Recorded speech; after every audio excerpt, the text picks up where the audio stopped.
Abraçades, petons i fotos per la posteritat. I és que avui l'eufòria ha envaït el Parlament de Catalunya, que ha viscut una jornada històrica amb la prohibició a partir de l'any 2012 de les corrides de toros a Catalunya.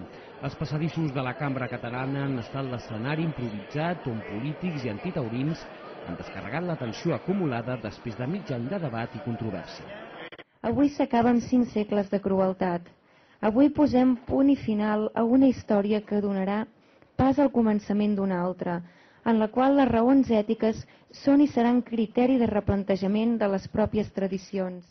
Òbviament, l'alegria anava per barris i els col·lectius protaurins han viscut una jornada trista, com han reconegut. Això sí, malgrat la majoria absoluta amb què s'ha aprovat la iniciativa legislativa popular, han promès que faran pagar políticament la prohibició. I intentarem fer pagar el cost jurídic, perquè quan hi ha un desgavell jurídic com pensem que és aquest, hi ha una entitat per sobre que es diu Tribunal Constitucional i que pot en tot cas corregir aquesta decisió.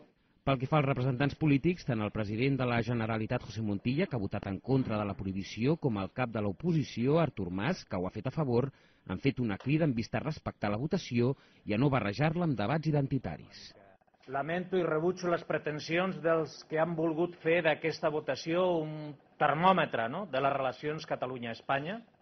Sense excepció, tothom ha dit que aquí no hi havia una lluita d'identitats entre Catalunya i la resta de l'Estat.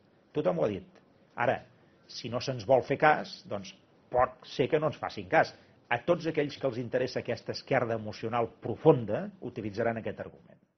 La jornada d'avui, però, no ha estat seguida només amb atenció a Catalunya, i és que a banda dels molts periodistes internacionals destacats al Parlament, el veto a les curses de braus ha estat celebrat, per exemple, a Madrid per grups en defensa dels animals, qui veuen un bon precedent per acabar també amb les corrides a la resta de l'Estat.